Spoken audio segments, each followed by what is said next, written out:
When you see me come and make some room. Everywhere I go, I'm in the spotlight. This is a good life. I'm living bold. This is what it looks like. On the tip top of the world.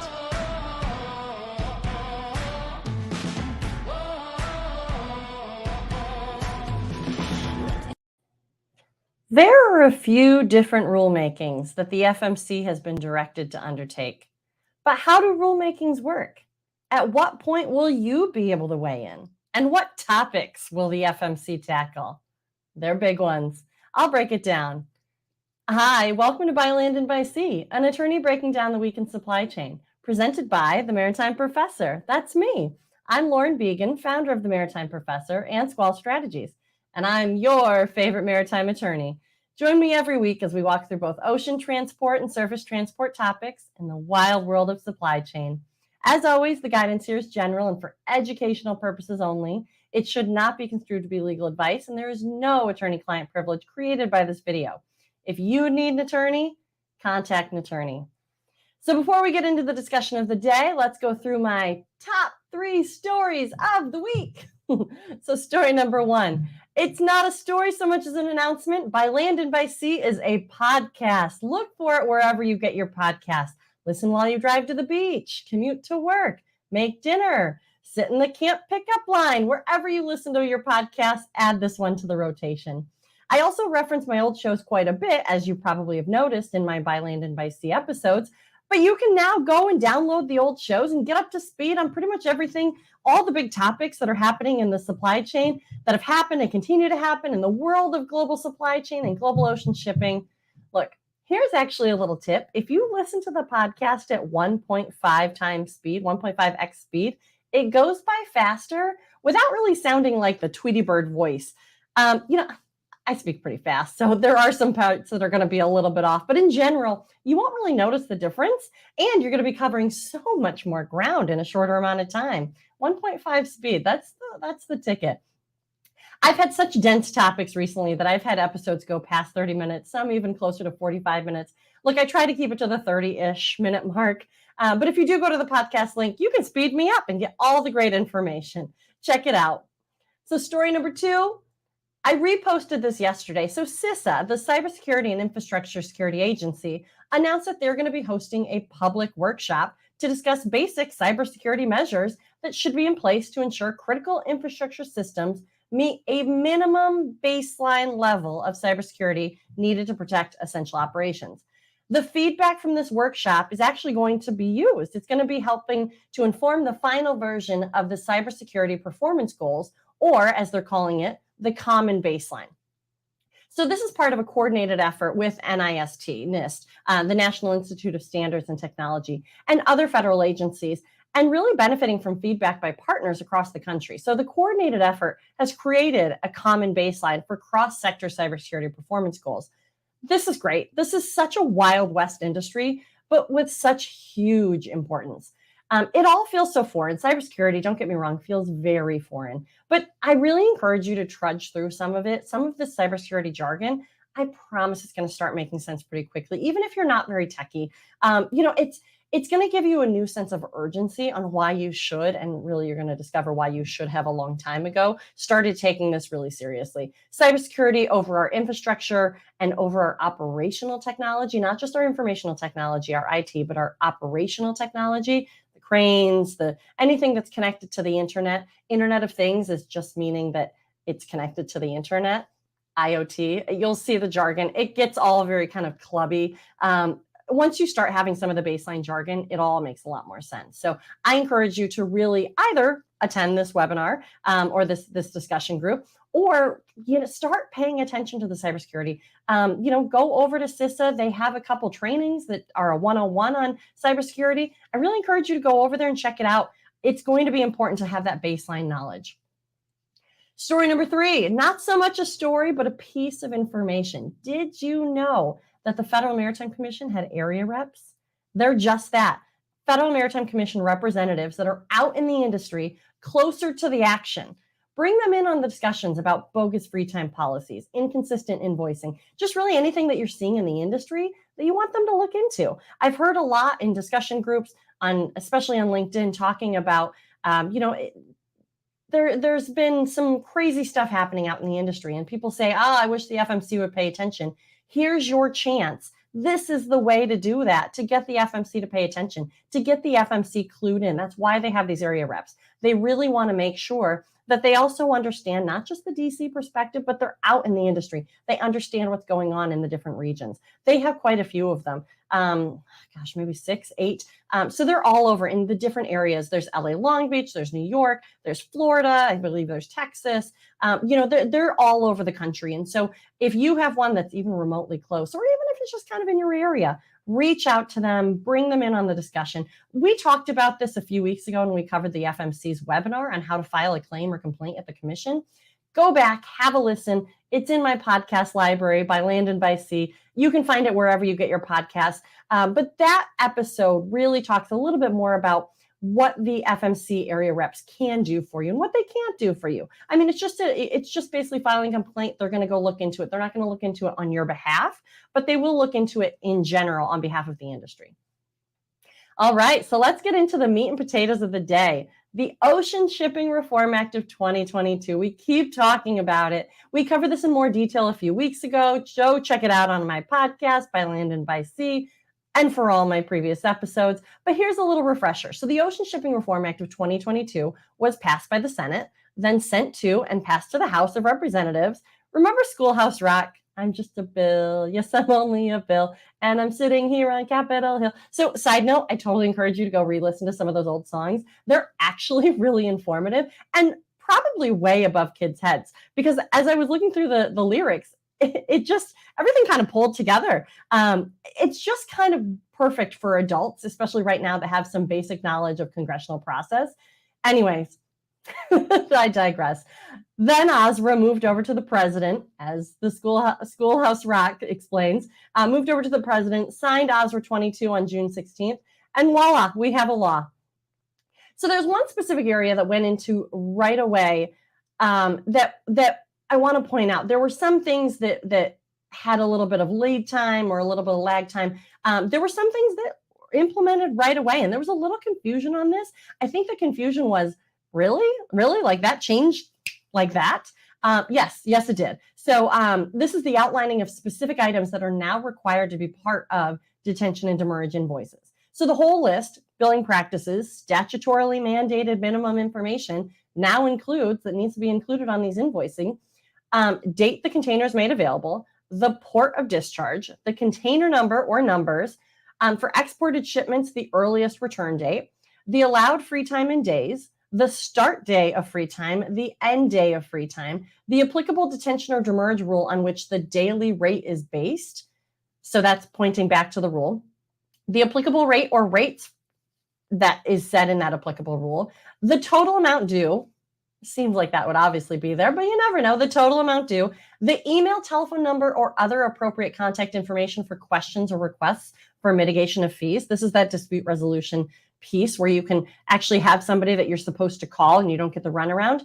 And these are the most two interesting pieces that are included, but required. A statement on the invoice that the charges are consistent with any federal, a statement on the charges that are consistent with any Federal Maritime Commission rules with respect to detention and demurrage, very blanket statement. And another that says a statement that the common carrier's performance did not cause or contribute to the underlying invoice charges.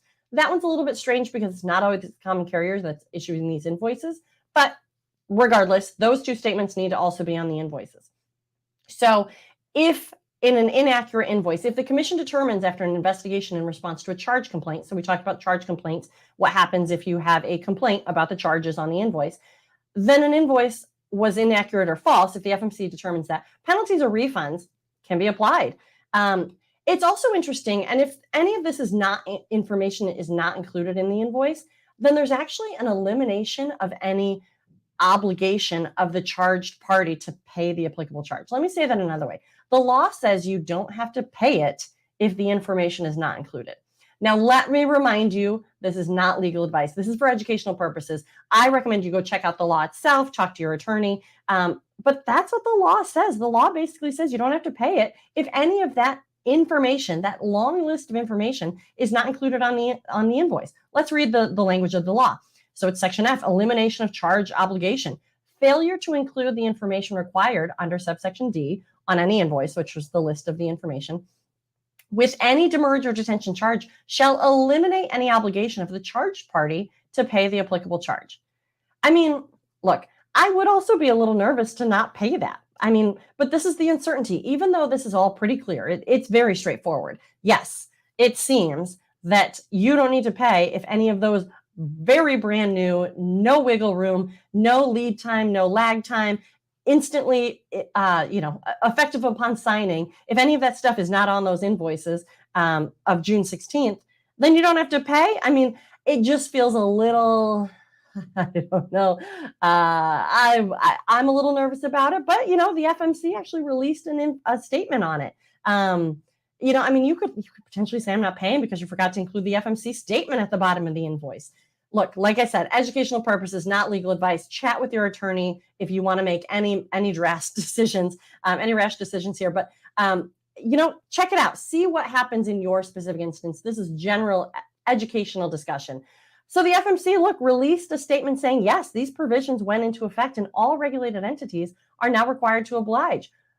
But still, I get it. It's a little unsettling, I guess. But we forge on. This is really interesting. I suggest you go back and look at the invoice requirements now. What happens if the invoice doesn't include all of those things, and talk to your attorney. So what else happened in OSRA 22? Well, the law directs the FMC to initiate some rulemakings, and we're about a week or 10 days away from the first one. So I wanted to cover it. So what were the rulemakings? So we have three. So we have unreasonable refusal to deal, which started 30 days from June 16th. So really, we're maybe a week, 10 days. We're talking July 16th-ish. We're going to have the first rulemaking come out on unreasonable refusal to deal. This isn't going to be the final rule. I fully expect it will not be the final rule. I think that this will just be the beginning discussion. I don't know if it's going to start with an advance notice of proposed rulemaking, but we'll get into all of that.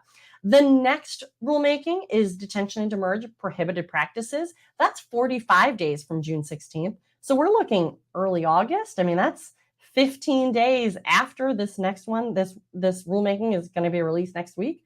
We'll have another one early August. And then the third one is unfair or unjust discriminatory methods, which is 60 days from June 16th. So we're talking late August, early September. So unreasonable refusal to deal. So what the law says, rulemaking on unreasonable refusal to deal or negotiate with respect to vessel space accommodations. So not later than 30 days after the date of enactment, so June 16th, the FMC, in consultation with the Commandant of the Coast Guard. So they had 30 days to chat with the Coast Guard and come up with some language. Shall initiate a rulemaking defining unreasonable refusal to deal or negotiate with respect to vessel space. As amended by this section, the FMC shall issue a final rule not later than 6 months after this date of enactment. So 6 months from June 16th. So there's a requirement to finish this up in 6 months and also start it right away. So unreasonable refusal to deal is a beast of a subject. I'm not sure that this can adequately be handled in 6 months. So here's my call to everyone listening. Again, general educational information, but here's my call. Get your thoughts together on this. Do you have instances where you had a carrier unreasonably refuse to engage with you in business? Did you have an instance where you were denied vessel space? Did you have an instance where you might be worried that you might have an unreasonable refusal to deal, or just the world in which unreasonable refusal to deal comes into play? Pull these examples together. Get your thoughts together. This one's probably going to go quick. So with the recent rulemakings out of the FMC, we've seen advance notice of proposed rulemaking. That's what we saw when we saw the detention and demurrage billing practices as one of the methods for rulemaking. So this method, this advance notice of proposed rulemaking, this ANPRM, is casting a wide net. They want to pull the industry first before they go too far. And that's what an ANPRM is. It's kind of asking questions to the industry before they start moving forward. I would expect this rulemaking to go that route, or I would have expected, but with the quick turnaround, they don't really have the time to poll the crowd and leave it open for 30, 60, sometimes 90 days for comment period. Shoot, 90 days is half of the time they have to finalize the whole rule, and that would only be the first step. So we have the advance notice of proposed rulemaking should the agency decide to go that route.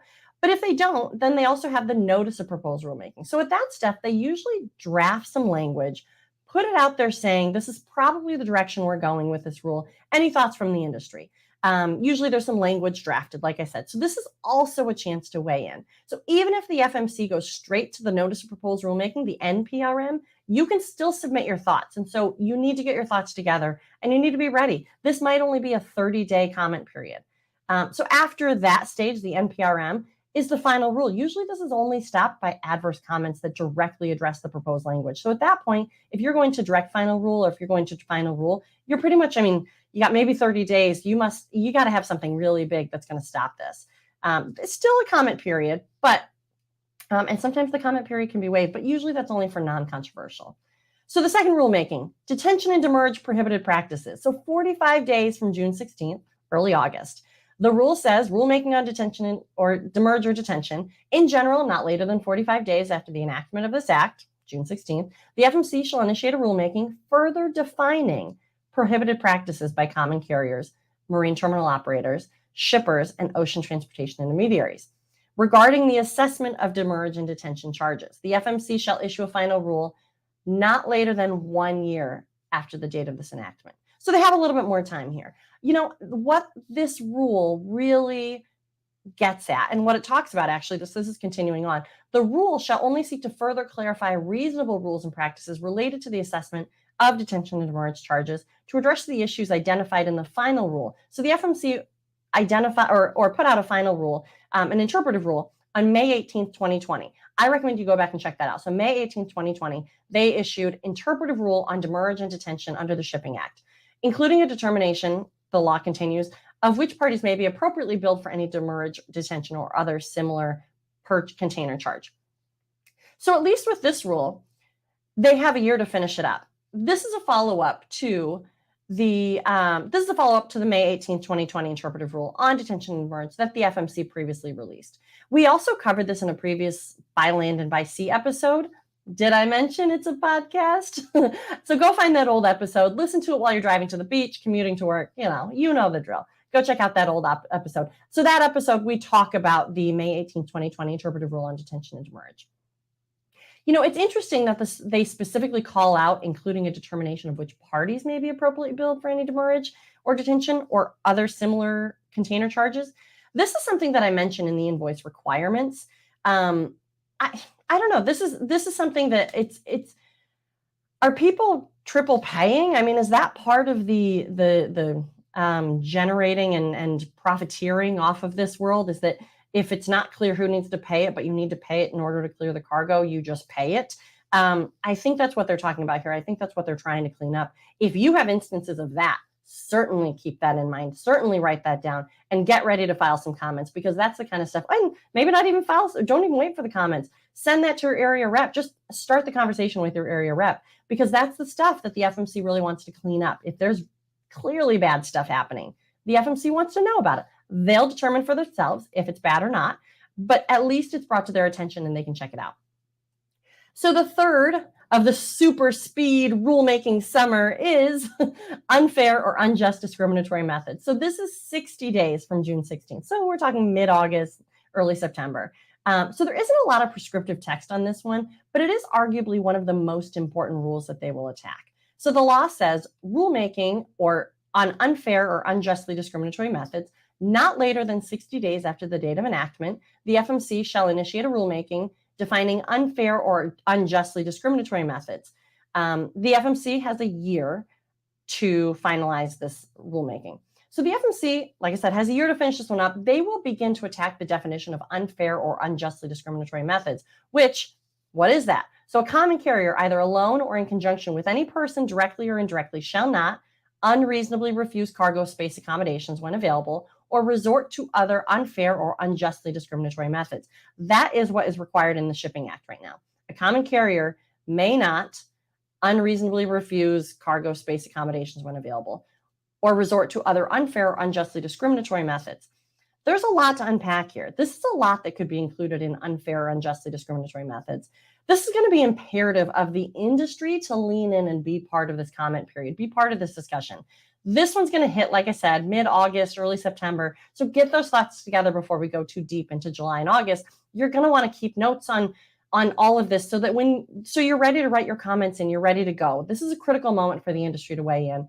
This has been so very fact intensive. And mind you, it will likely keep the flexibility. This rulemaking will likely keep the flexibility of analysis for the FMC commissioners for when they're faced with a formal complaint. But this rulemaking is going to start to build those guardrails. This is going to start to build the foundation that the industry has been so desperately needing and requesting, really.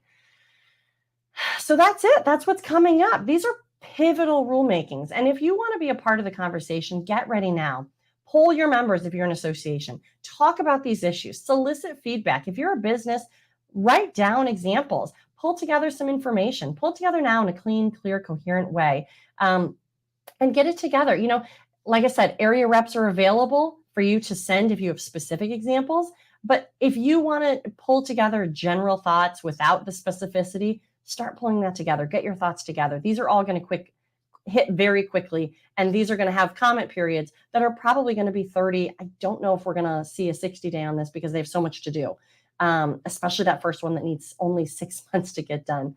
So, you know, unfortunately, the FMC has been given an impossible task list, but they're thorough and they're driven. And you know what? They might just get it all done. And they're going to try to do a dang good job of it too, so everyone, especially the FMC, wants to see these pain points go away. They want this mess cleaned up. They want bad guys brought to justice and bad practices eliminated. It's supposed to be a fair process. Let's get it there. And they're going to do their due diligence. They are going to look at it themselves. Just because you're filing complaints or just because you're tipping them off doesn't mean that they're going to side with you. They want to go through and they want to check it all out. They want to see what's going on, business practices. It's all about the fair and efficient movement of goods. And so if anything is hindering that, the fair and efficient movement of goods, that's something the FMC wants to see. Look, we as an industry need to be ready with our industry expertise. That's how we all do this together. We can't pass the buck. This is the time we get our hands dirty to clean up the industry. And maybe, if we're lucky, we can go back to being a forgotten afterthought of how consumer goods arrived at our door.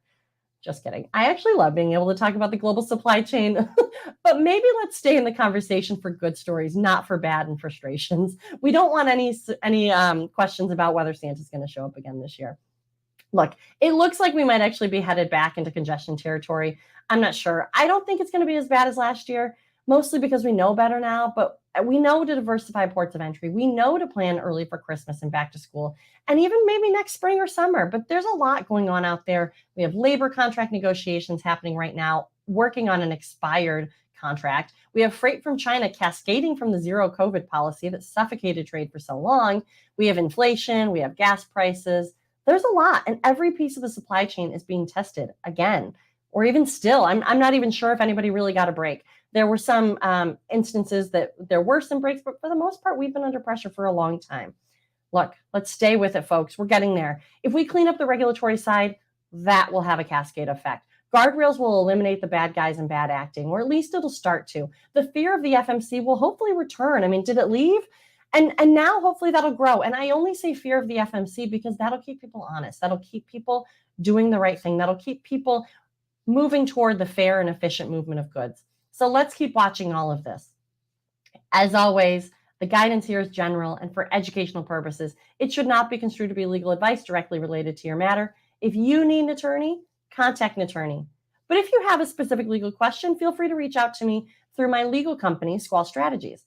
Otherwise, for the non-legal questions, for the e-learning and general industry information and insights, come find me at the Maritime Professor.